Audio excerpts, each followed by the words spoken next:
Assalamualaikum warahmatullahi wabarakatuh dan salam sejahtera. Bersama-sama saya pada petang ini adalah kedua-dua Timbalan Menteri Pendidikan, Ketua Setiausaha Kementerian Pendidikan Malaysia dan Ketua Pengarah Pelajaran Malaysia.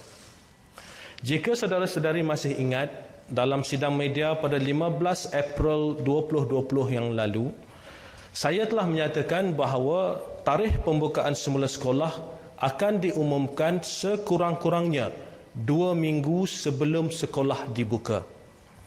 Yang Amat Berhormat Perdana Menteri dalam perutusan khas pada 7 Jun 2020 ada menyebut bahawa tarikh pembukaan semula sekolah akan diumumkan oleh Kementerian Pendidikan Malaysia KPM dalam masa terdekat.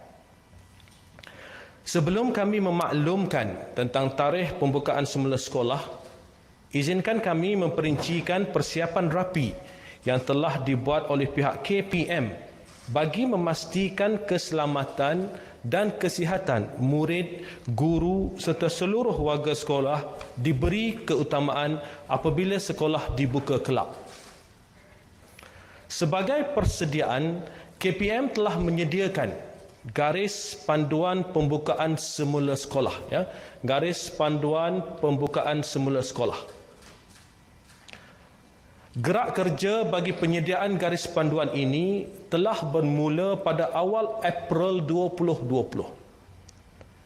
Kami di KPM sentiasa bekerja rapat dengan Kementerian Kesihatan Malaysia KKM dan Majlis Keselamatan Negara MKN untuk memastikan garis panduan yang disediakan menepati peraturan dan keperluan yang ditetapkan oleh KKM dan MKN.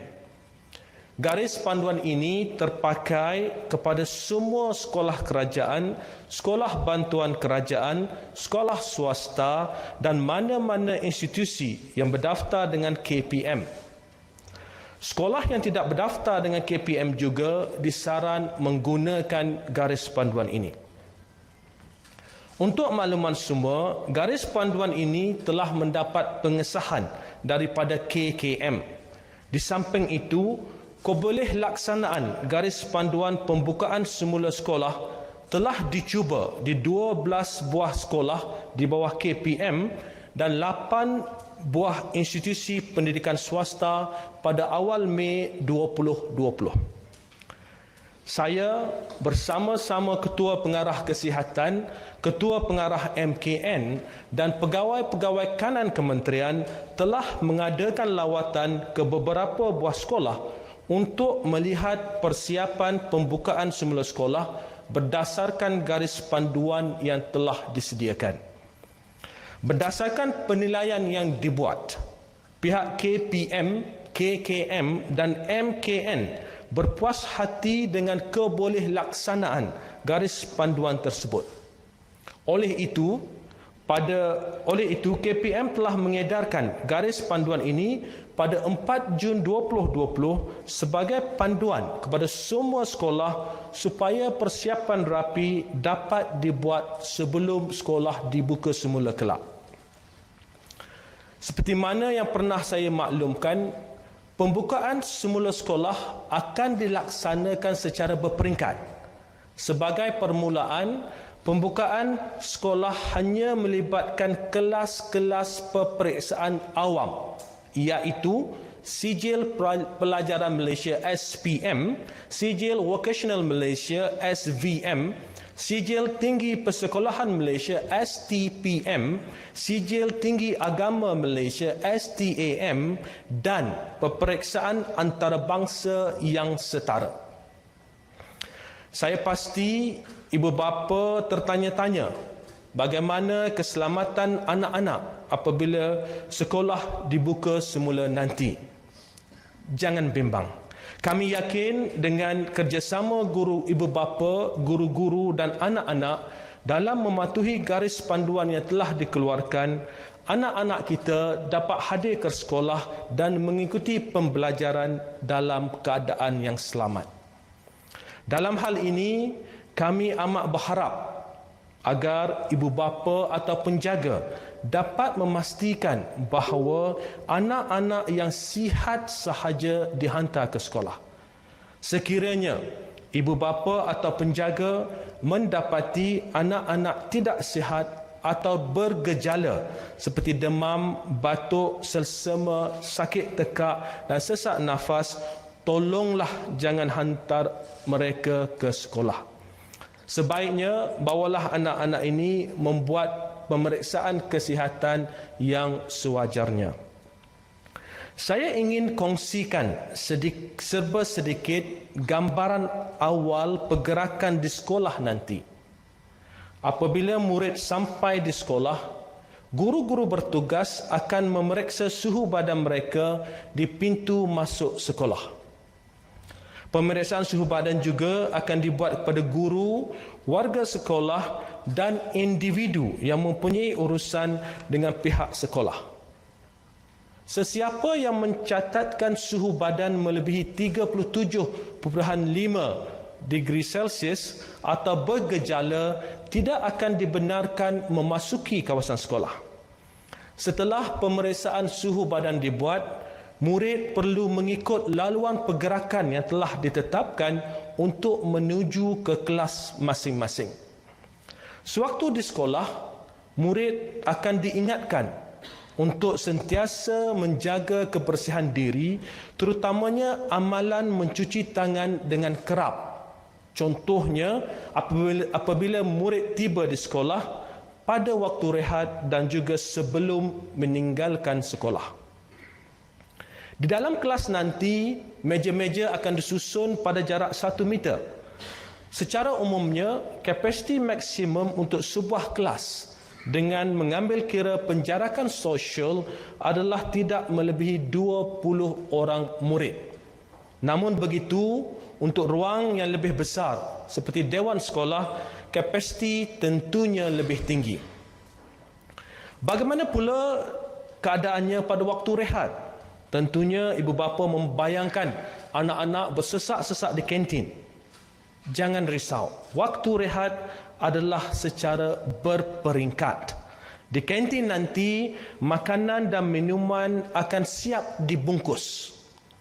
Murid perlu beratur mengikut tanda penjarakan semasa membeli makanan di kantin. Murid akan makan di dalam kelas masing-masing di bawah pengawasan guru. Ibu bapa atau penjaga juga digalakkan menyediakan bekal makanan untuk anak-anak mereka. Selain daripada pengawasan guru di sekolah, kami mohon jasa baik ibu bapa atau penjaga supaya sentiasa berpesan kepada anak-anak agar mengamalkan penjarakan sosial dan menjaga kebersihan diri pada setiap masa. Di samping itu, Persatuan Ibu Bapa dan Guru atau PIBG juga digalakkan untuk berganding bahu bersama pihak sekolah dalam membuat persiapan sebelum sekolah dibuka dan juga semasa sekolah beroperasi. Aktiviti di luar bilik darjah seperti sukan dan kokurikulum secara bersemuka tidak dilaksanakan sehingga ke suatu tarikh yang akan dimaklumkan. Begitu juga dengan perhimpunan sekolah. Bagaimana pula keadaannya di asrama? Di peringkat permulaan ini, hanya murid kelas peperiksaan awam sahaja yang akan ke asrama. Di dalam bilik asrama, katil-katil disusun pada jarak 1 meter. Bilangan katil bagi setiap bilik adalah bergantung kepada keluasan bilik tersebut. Selain itu, penggiliran waktu makan akan dilaksanakan mengikut bilangan murid. Susunan meja di dewan makan akan turut mengambil kira keperluan penjarakan sosial. Saudara-saudari, ingin saya jelaskan bahawa garis panduan ini akan ditambah baik dari semasa ke semasa berdasarkan nasihat KKM mengikut keperluan dan kesesuaian. Kami sedar, ibu bapa, guru dan anak-anak, ternanti-nanti bilakah tarikh sebenar sekolah akan dibuka semula. Untuk makluman semua, setelah mengambil kira pandangan dan nasihat Kementerian Kesihatan Malaysia KKM dan Majlis Keselamatan Negara MKN, KPM telah menetapkan bahawa tarikh pembukaan semula sekolah untuk murid kelas peperiksaan awam iaitu SPM, SVM, STPM dan STAM serta peperiksaan antarabangsa yang setara bagi seluruh negara adalah pada hari Rabu 24 Jun 2020. Sekali lagi di sini saya amat memohon jasa baik ibu bapa untuk memastikan hanya anak-anak yang sihat sahaja dihantar ke sekolah. Untuk anak-anak pula pastikan sewaktu di sekolah nanti patuhilah segala garis panduan yang telah ditetapkan oleh pihak sekolah. Warga sekolah juga sentiasa perlu mematuhi segala garis panduan dan peraturan yang telah ditetapkan. Tentunya ibu bapa yang mempunyai anak-anak selain daripada kelas peperiksaan awam tertanya-tanya, bilakah pula anak mereka akan ke sekolah? Seperti mana yang telah saya maklumkan, sekolah akan dibuka secara berperingkat. KPM akan mengumumkan sebarang perkembangan berkaitan perkara ini dari semasa ke semasa. Buat masa ini, pembelajaran di rumah akan diteruskan. Memandangkan guru-guru telah kembali ke sekolah, pendekatan pengajaran dan pembelajaran boleh dipelbagaikan dengan akses kepada kemudahan-kemudahan yang ada di sekolah. Alhamdulillah, pada hari ini kita telah pun memasuki fasa Perintah Kawalan Pergerakan Pemulihan atau PKPP. Ini semua adalah hasil usaha gigih Barisan Hadapan Negara serta pematuhan masyarakat ke atas saranan kerajaan dalam memutuskan rantaian penularan COVID-19.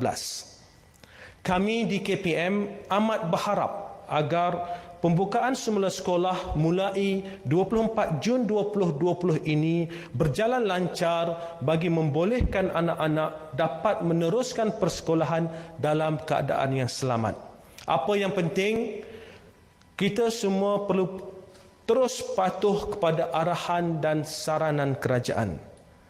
Kata seorang dibulati, kata bersama diperiakan. Sama-sama kita doakan agar keadaan akan pulih sepenuhnya dan semua murid akan dapat kembali ke sekolah. Sekian, terima kasih. Silakan jika ada soalan. Wabi, mungkin Wabi boleh perincikan sikit. Dalam kelas tu tadi Wabi kata maksimum 20 murid. So lebihan murid tu bagaimana? Yang kedua, bagaimana SOP di dalam bas sekolah?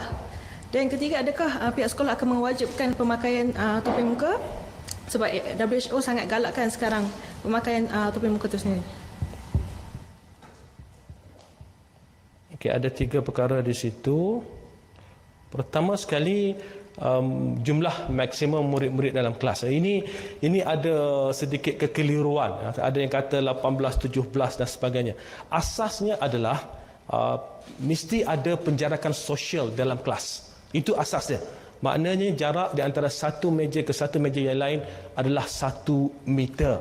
Jadi bergantung kepada saiz kelas, ada di antaranya katakanlah sebelum ini kelas tersebut mempunyai 40 orang pelajar. Ya, dan apabila kita buat penjarakan sosial, maknanya cuma 20 orang pelajar boleh ditempatkan dalam satu kelas. 20 orang lagi akan ditempatkan dalam kelas yang berikutnya. Katakanlah dalam satu kes lagi ada 30 orang pelajar dalam satu kelas. Maka untuk bahagikan 2 kelas tersebut akan ada 15 orang pelajar dalam kelas pertama, 15 orang pelajar dalam kelas kedua. Katakanlah di sekolah itu terdapat dewan yang boleh digunakan untuk jumlah pelajar yang lebih ramai dan kelas tersebut mempunyai 40 orang pelajar.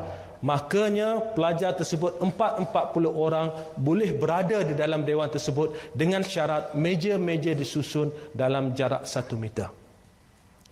Ya, itu saya harap itu jelas tentang saiz kelas tadi.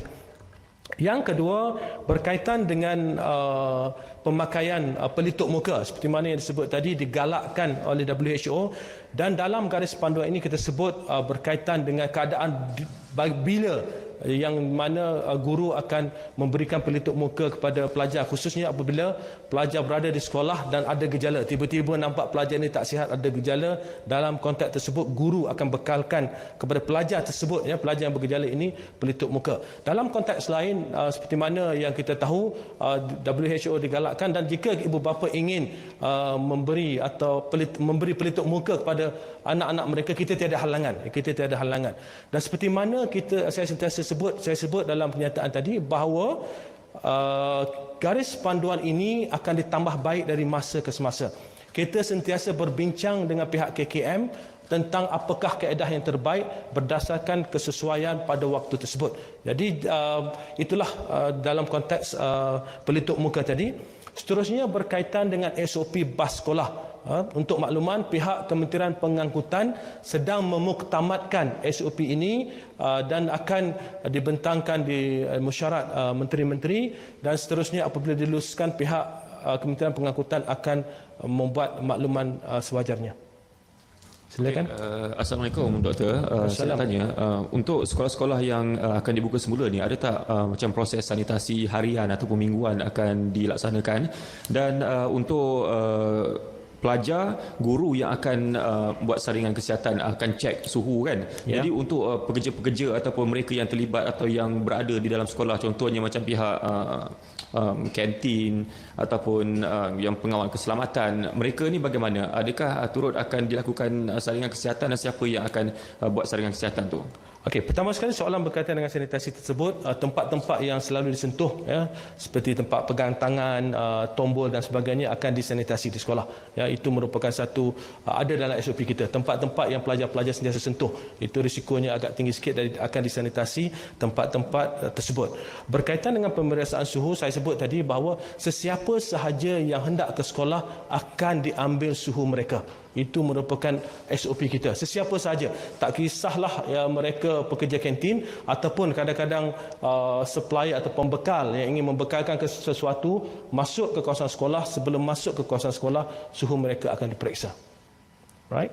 Seterusnya. Satu lagi, untuk pelajar yang contoh macam naik bas sekolah, okey, sekiranya mereka bila dah sampai ke sekolah nanti dicek suhunya tinggi, okey, melebihi 37.5, adakah mereka ni akan disuruh balik itu macam mana? Bas tu juga akan bawa balik ke rumah ataupun panggil ibu bapa ke? Terima kasih.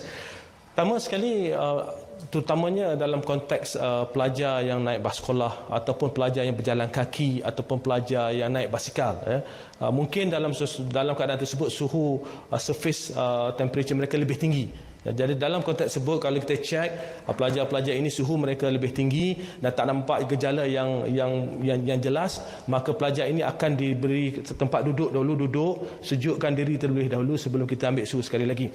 Tapi sekiranya pelajar dah sampai ke sekolah, ibu bapa dah balik, dah hantar mereka, ibu bapa telah balik dan pelajar ini menunjukkan gejala, maka kita akan bawa pelajar ini ke bilik isolasi dan pelajar, ibu bapa pelajar akan dihubungi supaya mengambil anak mereka, dan juga pusat kesihatan daerah akan dimaklumkan, terutamanya jika jelas nampak gejala yang agak ketara. Silakan. YB, berkenaan dengan pematuhan kepada SOP, apakah tindakan yang boleh diambil terhadap sekolah yang mungkin tidak menjaga pematuhan SOP ini? Dan yang kedua, bagaimana dengan takwim persekolahan tahun ini? Adakah berubah ataupun seperti yang sedia kala? Terima kasih.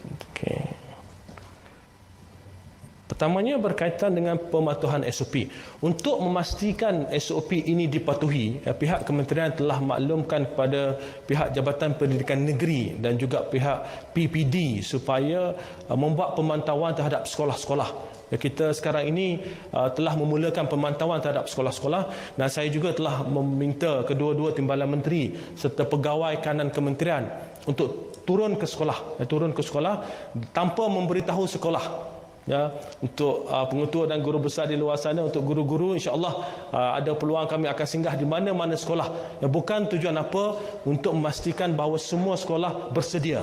ya, jika ada keadaan di mana sekolah tidak mematuhi SOP, kita ada masa 2 minggu lagi, masih banyak ruang untuk kita tambah baik. Jika ada sebarang kelemahan dalam SOP di mana-mana sekolah, kita akan turun ke sekolah dan melihat bagaimana kita dapat membantu sekolah supaya mereka dapat mematuhi SOP yang telah ditetapkan. Tapi seperti mana saya sebut, kami akan turun dari peringkat kementerian, selain daripada PPD dan JPN, kami sendiri dari peringkat kementerian untuk turun ke bawah, dan kami tak akan maklumkan pada sekolah, nak tengok secara alaminya apakah keadaan di sekolah dan bagaimanakah tahap kesediaan sekolah-sekolah sebelum sekolah dibuka pada 24 hari bulan ini. Lagi? Berkenaan dengan takwim.